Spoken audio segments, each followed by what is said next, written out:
35 rokov boli v Dolnom Kubíne dve umelecké školy v zriaďovateľskej pôsobnosti mesta Dolný Kubín.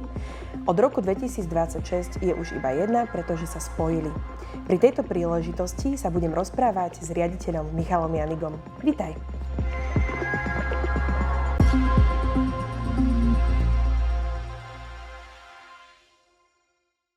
Veľká zmena pre Dolný Kubín, veľká zmena pre umeleckú a rastúcu umeleckú scénu Dolného Kubína. A prečo došlo k spojeniu týchto dvoch umeleckých škôl? Ja len teda dodám, že mali sme umeleckú školu Ivana Balu a Petra Michala Bohuňa. Tak.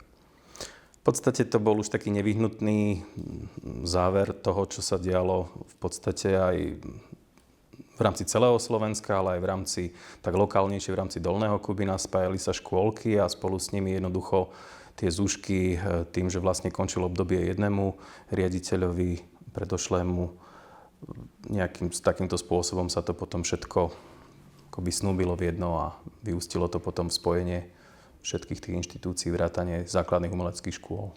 Bol to už nejaký dlhodobý plán, alebo bol to nejaké skôr také rýchle, krátkodobé rozhodnutie? Ja si myslím, že to bola v mnohých ľuďoch aj taká túžba dlhodobá. Ja môžem povedať, že od roku 2012 to bolo prvýkrát, keď to vlastne bolo spomenuté, že mesto vlastne to plánovalo, vtedy sa ešte nehovorilo o spájaní materských škôl, riešili sa vyslovene zúžky. To bolo prvýkrát, keď som to zažil, keď sa to seriózne riešilo a malo to byť už pripravené takisto, ako to sa stalo až teraz realitou. A vtedy som sa vyjadril, že vlastne ja som v podstate za to zlučovanie tých škôl, za istých samozrejme podmienok. A potom v roku 2015 to prišlo opäť ako myšlienka seriózna, že vlastne idú sa spájať tie zúžky. Čiže ono sa to takto cyklicky objavovalo a keď to prišlo v roku 2025, tak už sme to brali ako takú pomerne prirodzenú vec. Tie kolektívy na to v obidvoch tých zúžkách zareagovali pomerne, si myslím, dobre. Viac menej to privítali. Samozrejme, že tam boli aj prítomné nejaké obavy, že čo to prinesie vlastne to spojenie. Ale rovnako tak tam boli aj veľké očakávania aj v tom pozitívnom slova zmysle. Čo takéto spojenie znamená pre študentov? Pre žiakov a študentov to znamená v prvom rade rovnaké možnosti. Každá tá zúžka si môže nastaviť tie svoje ako keby na tú konkrétnu školu nejaké možnosti a toto je vlastne takým vyrovnaním a zjednotením tých podmienok v rámci mesta. My máme záväzky ku štátnemu vzdelávaciemu programu celoslovenský, ale zároveň aj lokálne. Každá tá zúžka má nejaké také svoje špecifiká, kde niečo ponúka, niečo neponúka. Takže v podstate je to také vyrovnanie možností a dovolím si povedať, že aj rozšírenie možností. Hej, tým, že je vlastne škola väčšia, má väčšiu variabilitu, možnosť si vyberať. Predtým nebola možnosť napríklad kombinovať medzi jednotlivými zúžkami. Ak si niekto raz vybral, poviem príklad, husle v jednej škole, tak už si nesmel vybrať akoby napríklad výtvarnú v druhej škole alebo nejaký nástroj v inej škole. K tomu sa vlastne odovzdávali tie čestné vyhlásenia, kde rodičia vlastne zo zákona mohli tú dotáciu udeliť iba jedenkrát v individuálnom vyučovaní, jedenkrát v skupinovom jednému zriaďovateľovi, teda jednej škole. Takže teraz to vlastne bude jednoduchšie, dá sa povedať, pri tomto spojení. Teraz sa toto zjednoduší, pretože to bude pod jedným systémom, bude to ľahšie usledovateľné a bude to aj také pružnejšie. Už teraz dá sa povedať, že je to také. Teraz predpokladám, že spojenú umeleckú školu čaká prvý ročník, oficiálny. Áno. Je niečo, na čo sa ty ako riaditeľ osobne najviac tešíš? Alebo možno aj z čoho máš trochu strach? To sú väčšinou tak rovnaké veci. Človek sa na mnohé veci, poviem príklad, prichádzajú dovolenky, tak človek čaká nejakú dovolenku, kde pôjde s rodinou a teší sa na ňu celý rok a zároveň sa rovnako tak aj obáva toho všetkého, čo to obnáša, čo to môže priniesť s tým vycestovaním a pobytom a všetkým, čo to k tomu patrí. Takže podobne je to aj v školstve a v tom, čo očakávam od septembra. Miešajú sa tie emócie. Vlastne pozitívne s tými rôznymi obavami. Nachádzame sa v takom, dá sa povedať, historicky najťažšom období. Nie len teraz nemyslím v tom komunálnom kontexte, ale aj celoslovenskom. Vlastne zúšky momentálne sú v kríze, ťažkej kríze. A myslím si, že to najmä spôsobené tým, že každoročne pribúda počet žiakov do systému, celoslovenský 5 až 10 tisíc. Na druhej strane pôrodnosť nám nenarastá, naopak prudko klesá za posledné roky. Takže v tých zúškach jednoducho treba urobiť poriadok a máme nádej, že od septembra vlastne už máme prisľúbený elektronický systém, tak ako to majú základné školy. Už to tu malo byť dávno a prichádza to žiaľ, a teda dúfam, že aspoň teda teraz, keď už neprišlo to skôr. Čo znamená pre spojenú umeleckú školu v Dolnom Kubíne akoby toto spojenie? Koľko žiakov teda budete mať od začiatku školského roka? Momentálne sa tie úväzky ešte tvoria, upravujú a nejaký taký dodatočný zápis ešte budeme mať ten 1. septembrový týždeň zrejme, ale teda väčšina a mnoho už teda z toho máme uzavretého, z tých úväzkov, keďže zápis skončil koncom júna. K minulému školskému roku sme mali, alebo teda v januári tohto roku sme mali ten počet žiakov okolo 1050. Takže po spojení obidvoch škôl je to takýto počet a očakávame, že okolo tohto počtu to aj stabilizujeme. Viac ako 1000 žiakov chodí na umeleckú školu v Dolnom Kubíne. Wow, myslela som, že to budú stovky, nečakala som, že to bude viac ako 1000. A v koľkých triedách teda sa môžu vzdelávať? Triedy nemám porátané takto narýchlo. Sú to v podstate z bývalej ZÚŠ Bohuňa. Sú to 2 budovy a nejakých 8 elokovaných pracovísk bude od septembra a z Balu to budú 3 budovy a elokovaných pracovísk tam bude tiež nejaké 3 elokované pracoviska by tam mali byť. Takže dokopy je to veľa, z tých elokovaných pracovísk postupne asi budeme odchádzať. Tam nastane istá redukcia, pretože jednoducho tých detí nie je až toľko a jednoducho aj prispôsobujeme sa vlastne tým potrebám. Nenaháňame sa v počtoch, ale máme výzvu skôr sa sústrediť na kvalitu. Jasné. Aké druhy odborov budete otvárať? Spomenul si teda, že bude ešte dodatočný zápis v septembri, čiže to je možno že taká výzva pre našich divákov a diváčky, ak teda zmeškali ten júnový.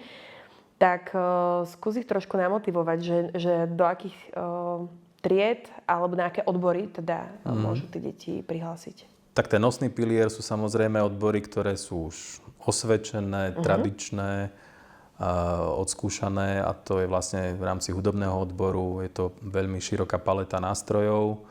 Samozrejme výtvarný odbor, kde dovolím si tvrdiť, že v rámci Slovenska naozaj máme medzi učiteľmi špičku, čo vidieť vlastne aj na tých súťažiach a rovnako tak je to v hudobnom odbore. Sú tam naozaj učitelia, ktorí dokážu sa s tými svojimi žiakmi umiestniť každoročne na veľmi vysokých priečkách, na medzinárodných súťažiach. Takže to je asi taký ten nosný pilier, ale snažíme sa ísť aj vpred a prinášať niečo nové. Z toho dlhodobejšieho horizontu by sme veľmi radi otvorili literárno-dramatický odbor. Všetko je to aj otázka samozrejme financií, čo z toho sa podarí. No a teraz máme takú novinku, ktorú by sme chceli, ak sa podarí, otvoriť v dohľadnej dobe a to je vlastne ten audiovizuálna a multimediálna tvorba. Je to nový odbor, kde v podstate žiaci majú možnosť sa naučiť práci s kamerou, s mikrofónom, moderovanie, strihanie videí. Super. Presne tie veci, ktoré vlastne dneska robia už deti akoby prirodzene, ale môžu sa to tu naučiť na profesionálnej úrovni a využiť to, zužitkovať to možno najprv pre potreby školy, mesta, možno svoje vlastné a potom neskôr aj možno na škole strednej alebo vysokej umeleckého zamerania, kde to môžu potom rozvíjať na profesionálnej úrovni. Takže mám sa bať o svoju stoličku tým pádom. Tak konkurencia nie je zlá, pokiaľ je zdravá. To je pravda, núti nás pracovať na sebe. A zase na druhej strane treba vychovávať aj ďalšiu už generáciu. Oni, kým si tie školy vychodia, častokrát sa uchytia potom aj v televíziách, buď komerčných, alebo verejnoprávnych. Takže... Je to tak.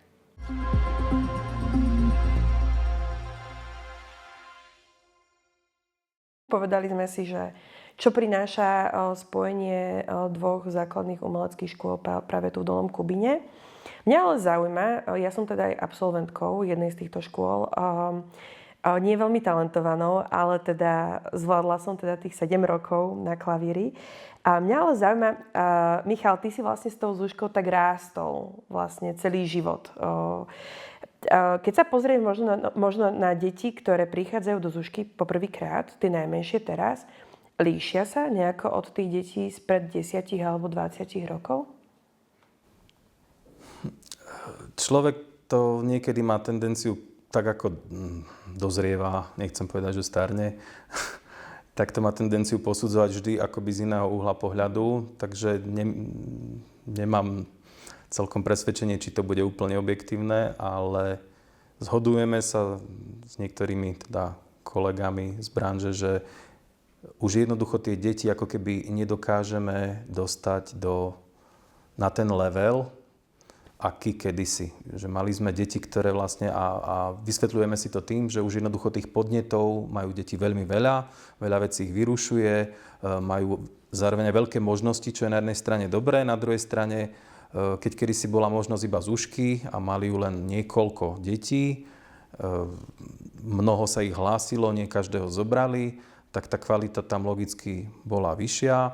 Zároveň deti nemuseli bojovať s počítačmi, s mobilmi, so sociálnymi sieťami a s x krúžkami, s x možnosťami. Mali vlastne len jednu vec, na ktorú sa mohli sústrediť. Takže taká tá možno roztekaná pozornosť sa premieta, myslíme si, že vlastne aj do týchto zúšiek. Máme naozaj dobrých absolventov, ale už to nie sú až také excelentné možno výkony a sú možno menej časté na ten počet detí, samozrejme. Ty si naznačil tú tému. Je teda ťažšie udržať ich pozornosť?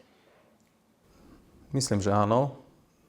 Celkovo vidíme to na teórii, vidíme to aj na individuálnom vyučovaní, že naozaj sa dokážu sústrediť len veľmi krátky čas a rozptýľuje ich veľa vecí, ale zasa nie je to všeobecné pravidlo. Vidíme tam také deti, ale vidíme aj tie, ktoré jednoducho dokážu sústredene fungovať celý čas. Takže asi to vychádza z toho nastavenia, z toho domáceho prostredia pravdepodobne.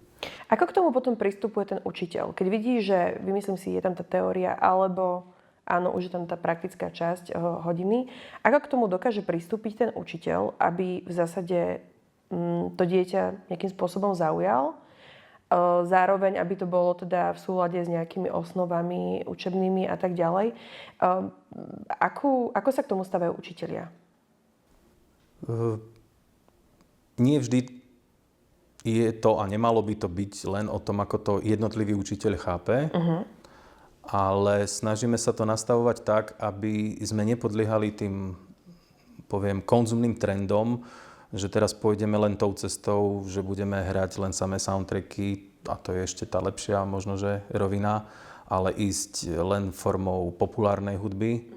Že jednoducho ten systém školstva, aký máme na Slovensku nastavený, je nastavený na klasiku. Na konzervatóriách takisto pokračuje klasikou. Samozrejme nejaké malé výnimky, kde už sa pripúšťa aj jazz a podobne. Ale ak niekto robí pop na Slovensku, tak má za sebou Zúšku a prešiel klasikou, ktorá ho vybaví technicky na to, aby mohol tie veci zvládnuť. A nejdeme na to z opačného konca. Pripúšťam, že sú jednak školy, ale aj učitelia, samozrejme aj našu školu to neobchádza, kde bojujeme s tým, že chcú ísť tou jednak žiaci a ich rodičia, ale aj učitelia možno tou takou lákavejšou, možno tou takou širšou cestou, lákavejšou, ale snažíme sa viac menej s tým bojovať, aby sme nepodliehali tým trendom, ale aby sme jednoducho prinášali to umenie, aby sme vychovávali deti, ktoré jednoducho budú rozumieť skutočnému umeniu. A tým nechcem povedať, že teda samozrejme aj pop nemôže byť na úrovni, môže, ale jednoducho to prvé a pôvodné zameranie Zušiek je, aby vychovávali deti pre konzervatória, šupky, výtvarné stredné školy, alebo prípadne potom následne pre vysoké školy VŠMU, VŠVU, dramatický odbor a podobne, hercov. Takže možno ísť tak trošku plávať proti prúdu, by som povedal. A dá sa to? Je to ťažké samozrejme, ale hovorí sa, že iba zdravé ryby plávajú proti prúdu. Takže bojujeme a snažíme sa presviečať a motivovať. No a v dnešnej dobe samozrejme to je práve to najťažšie poslanie. Presvedčiť to dieťa, že tá klasika je dobrá, je v poriadku, pretože oni jednoducho majú videá a oni vedia, ako môže niekto spievať, ako môže niekto hrať veci, ktoré majú veľa pozretí na YouTube. Takže o toto je to ťažšie aj tým učiteľom vlastne ich presviečať, že oni možno, že sú ochotní vložiť veľa energie, do toho nácviku veľa času a tak ďalej, ale nie vždy chápu, aký zmysel majú stupnice, Bach a tie veci, ktoré sú s časom odskúšané, osvedčené a ľudia, ktorí týmto prešli, tak úplne v pohode zvládnu potom aj tento level. Ja nad týmto premýšľam, že ja viem, ako mňa museli aj niekedy prinútiť trénovať. A to som nemala ani zďaleka toľko impulzov okolo seba, ako vlastne majú tí decká teraz. Stále akoby premýšľam nad tým, ako sa dá deti motivovať k tomu, aby mali radi klasickú hudbu. Ja akože pamätám si tú výučbu, že museli sme prejsť ako keby nejakými tými obdobiami klasiky aj na teórii hudby, aj vlastne priamo na tom klavíri, ale že ako sa tí deti, a hlavne teraz, ako je možné ich vlastne nadchnúť pre toho klasického autora? Ideálne, keď to majú možnosť niekde počuť a ešte ideálnejšie, keď to aj na sebe môžu vidieť, odskúšať, že zahrať, že sami pri tom nácviku vlastne sa im tá vec zapáči. Malo by to byť také prirodzené, že vlastne zahrám, má to peknú melódiu, mám radosť z toho pohybu, z toho, že mi to ide a jednoducho táto skúsenosť toho žiaka potom posúva vpred a učiteľovi ani nehovoriac, takže je to taká vzájomná potom motivácia. A čo ťa možno na tých dnešných deťoch najviac tak pozitívne prekvapuje? My si povedali trošku také výzvy a za akými tí učitelia pracujú dennodenne teraz. Čo je možno práve to pozitívne? Pozitívne? Možno, že tie deti sa menej boja, ale tiež sa to nedá urobiť z toho všeobecné pravidlo. Samozrejme.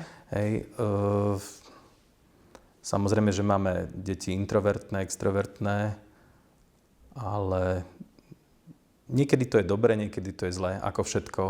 Prináša aj táto vec, tá odvaha prináša aj samozrejme potom negatívne javy, ale keď sa pýtaš teda na pozitívne, tak tá odvaha je niekedy dobrá v tom, že keď má to dieťa niekde sa predviesť, čo je úzko spojené práve s tým niekde zahrať niečo alebo sa odprezentovať, možno niečo namaľujem a chcem to akoby predať, tak tam to chce istú dávku sebavedomia. A ako sa dá spoznať dieťa, ktoré má taký skutočne výnimočný talent? Ja musím priznať, to je taká moja skúsenosť za tie roky, že nie vždy sa dá ten talent odhaliť u dieťaťa, ktoré ešte nemá absolútne žiadnu skúsenosť. Robia sa niekedy samozrejme nejaké príjmačky, kde to dieťa vykáže nejaké známky toho, že či ako reaguje na intonáciu, na rytmus, To sa môže ukázať na druhej strane, ale častokrát, alebo niekedy sa stáva, že tie deti vlastne po roku sa ukáže, že napriek tomu, že všetko svedčilo v prospech toho, že to bude dobrý umelec, alebo teda žiak, tak ten prvý rok väčšinou nám ukáže, že či to niekam pôjde, alebo nie. Takže až čas v podstate odhalí tieto veci. Ja mám takú teóriu, že to základné umelecké vzdelanie, najmä teda hudby sa to týka, ale aj samozrejme výtvarného umenia a iných, že ten základný level by mal byť, mnohí ľudia hovoria, že ja mám hudobný hluch a podobne. Je to veľmi malé percento ľudí, ktorí majú ten tzv. Hudobný hluch, že by naozaj niečo nepočuli. A ešte aj tí, ktorí nevedia čisto spievať, tak častokrát môžu dobre počuť, len to nemajú v mozgu správne prepojené. Takže ten potrebný level, tak ako sa naučí každý čítať a písať, tak aj v tej hudbe. Istý ten potrebný, ten základ dokážeme naučiť v podstate takmer každého. Povedal si niekedy, že toto dieťa, to je nový Mozart? Teraz nemyslím samozrejme v nejakej skladateľskej oblasti, ale možno, že v technike, v hraní. Častokrát sú to deti, s ktorými sa stretávame v škole, ktoré sú veľmi špeciálne. Že dokážu sa zamerať akoby na jednu vec a ostatné idú bokom. Je to nejaké špecifikum, chápem to ako súčasť talentu, že to dieťa má na jednej strane možno dysfunkciu a na druhej strane sa dá využiť práve na takúto vec. Že sa dokáže ponoriť veľmi hlboko do toho, aby mal čas a sústredil sa dlhodobo, opakovane vlastne na ten proces toho nácviku. Ten najväčší problém v dnešnej dobe vlastne tých detí je ten, že nevenujú tomu nácviku. Potom v podstate sú deti, ktoré absolvujú a hrajú level. Nemalo by sa to stať samozrejme, ale hrajú skladby, ktoré sú už podsadené, hej, že sú v podstate o, ja neviem, 2 triedy nižšie. Hej. Bavíme sa teda o tom, samozrejme, že niektoré deti, alebo teda niektorí ľudia, nebudeme to teda hovoriť, že iba deti, majú prirodzene nejaký talent, s ktorým sa zrejme narodia na hudbu a tak ďalej, na hranie, na tú techniku. Niektoré deti možno ten talent nemajú, ale dokážu asi nejakou formou vytrvalosti a tréningu dojsť technicky tam, kde sú tie talentované deti. Je podľa teba ako učiteľa viac talent alebo práve táto vytrvalosť? Ja si myslím, že nie všetci, keď sa o tom bavíme, alebo keď ja tu počúvam nejaké debaty na túto tému, že máme jasno v tom, čo to vlastne je talent, čo to všetko obsahuje. Pretože jedna vec je niečo počuť, že je niečo vysoko alebo nízko, to sa týka najmä slačikových nástrojov, že niekto to presnejšie počuje. Ale aj to je vec, ktorá sa buduje a formuje. To znamená, že niekto na začiatku nepočuje, ale tým cvikom jednoducho sa vycibrí a časom počuje. A ja chápem ako talent, ako keby tú výbavu celú potrebnú k tomu, aby mohol ten, ktorý človek to potom robiť trebárs profesionálne a na špičkovej úrovni. A to zahŕňa podľa mňa aj vôľové vlastnosti a spustu takých tých špecifík, hej, temperamentu. Samozrejme sú ľudia, mali sme už počas štúdia, pamätám si spolužiak, ktorý trebárs dokázal niečo špičkovo nacvičiť, bez chybičky vycibriť v tempe, ale nedokázalo to chytiť za srdce. A potom boli prípady, ktorí hrali, že im to nádherne hralo, dobre sa to počúvalo, sem tam bol nejaký kás, ale ľudia to dokázali prepáčiť. A tam vidím takisto veľké paralely so životom a to sa teda snažíme tie deti nejakým spôsobom aj naučiť. Že aj keď sa človek niekedy pomýli, ale hlavne, aby do toho dal srdce. Tak. Dobre? Srdce, ale samozrejme nie je toto jediné, hej. Ideálne, keď je to kombinácia. Keď je to súbor tých opakovaných, vôľových vlastností, posilňovaných tou disciplínou a tá emócia sa do toho vloží ako tá čerešnička na torte, ktorá by teda nemala chýbať a bez nej zároveň to nie je tak celkom ono. Bavili sme sa o tom, ako tie obrazovky dokážu vplývať práve na tú mieru pozornosti, ktoré deti majú. Zároveň majú oveľa viacej dostupnejšie možno aj také tie brutálne výkony v rôznych talentových súťažiach svetových, amerických a tak ďalej. Nevplýva to na tie deti takým spôsobom, že majú tendenciu sa veľmi porovnávať alebo veľmi tlačia na ten výkon? To by bolo podľa mňa dobré, keby to bolo tak, že tlačia na výkon. Skôr si myslím, že ich to psychicky odrádza? Strácajú v tom akoby istotu, rovnováhu, sebavedomie, lebo vedia, ako by to malo vyzerať, alebo ako oni chcú, aby to vyzeralo. Typickým príkladom mali sme nejaké roky dozadu, keď prišli na štúdium dospelí a tam to krásne vidieť, že vlastne mnohým dospelým sa nesplnila túžba,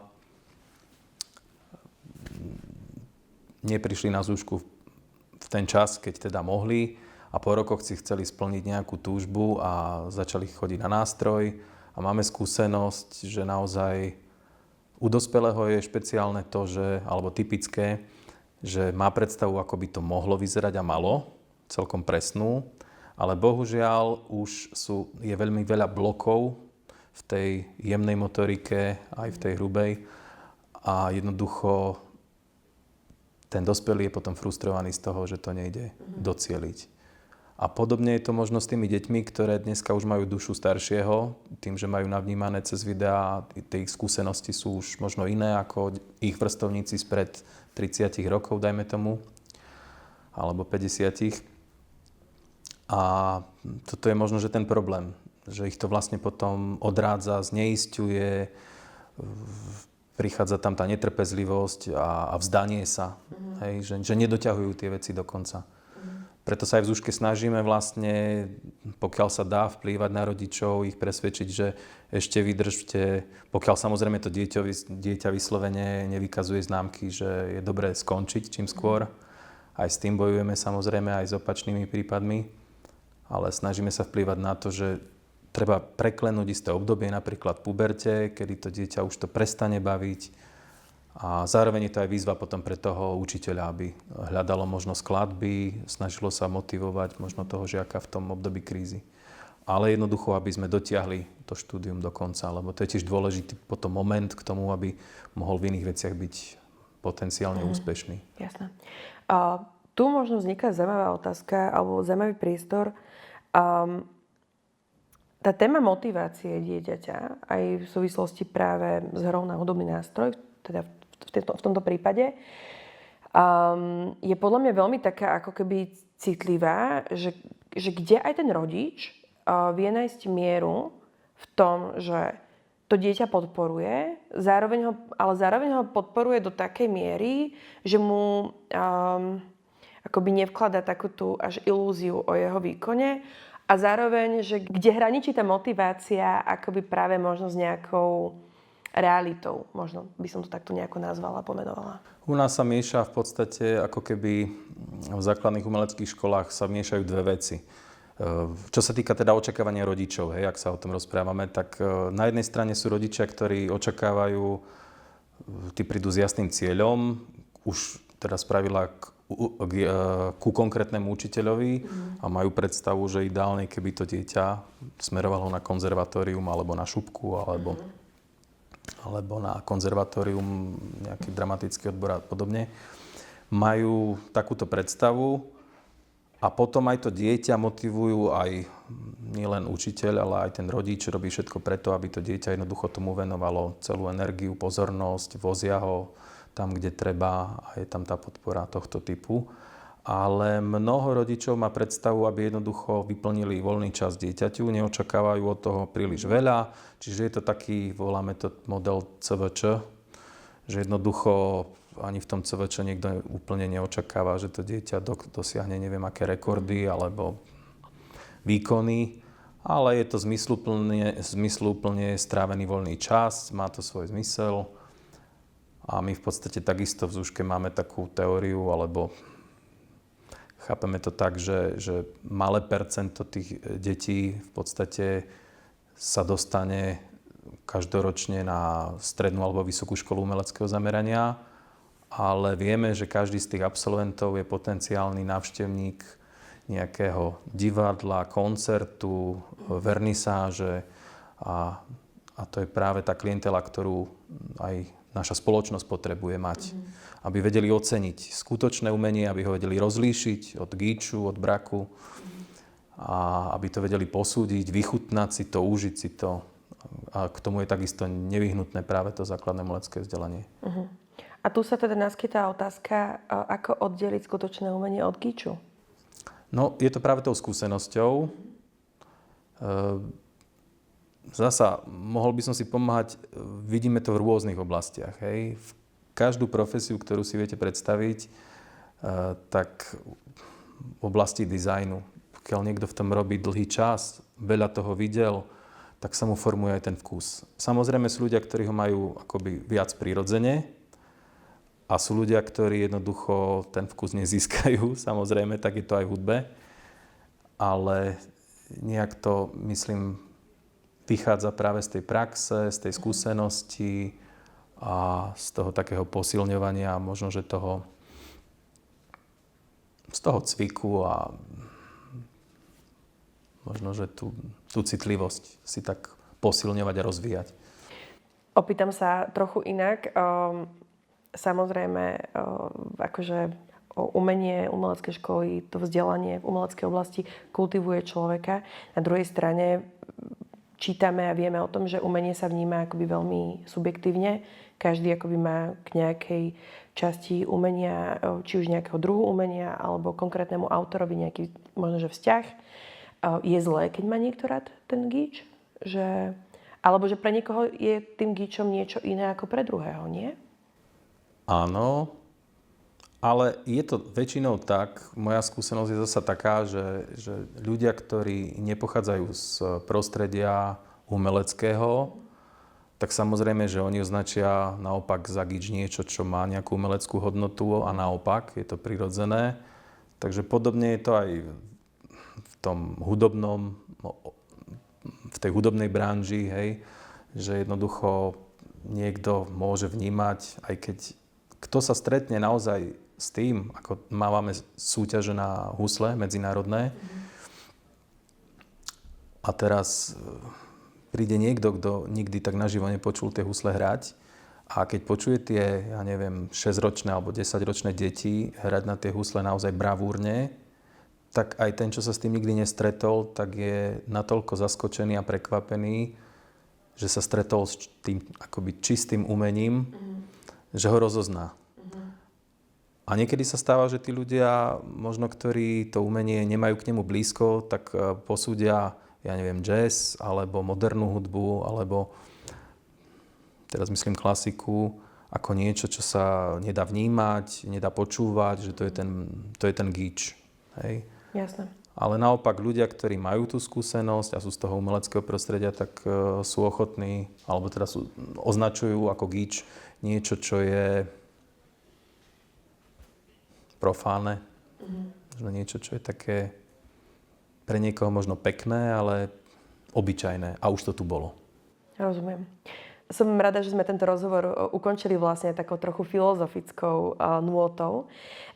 Ja teda veľmi pekne ďakujem Michalovi Janigovi, riaditeľovi Spojenej základnej umeleckej školy v Dolnom Kubíne, ktorá teda začína svoju spojenú púť práve od tohto septembra, od nového školského roka. Ďakujem teda, že sme sa mohli porozprávať. Ja teda držím palce v výučbe, v kultivácii, v prinášaní umenia novým generáciám, za čo teda v mene nás starších generácií veľmi pekne ďakujeme. Ja len teda možno prakticky pripomeniem, že vy ešte stále teda budete mať dodatočný zápis na začiatku septembra do zúšky. Je to vysoko pravdepodobné, predpokladám. Takže nájdu viac informácií naši diváci a diváčky kde? U vás na webovej stránke? Na webových stránkach máme ešte tie pôvodné, ale snažíme sa tie aktuálne informácie dávať jednak na sociálne siete, na Facebook a samozrejme na tie pôvodné postupne. To bude smerovať už len k tej jednej stránke. Takže tu budeme informovať a ten dodatočný zápis sa bude týkať už len niektorých nástrojov, odborov, najmä teda výtvarných, kde ešte vieme jednoducho umiestniť tých žiakov, ale väčšina tých pozícií už je v podstate akoby naplnená a kde tu nejaké miesto, čiže bude to už len taký akoby dozápis. Kde sú nejaké voľné asi kapacity tak, ešte. Presne tak. Takže pokiaľ budú mať záujem, nech sledujú sociálne siete, webovú stránku. Ja ešte raz veľmi pekne ďakujem za rozhovor a držím palce. Ďakujem pekne.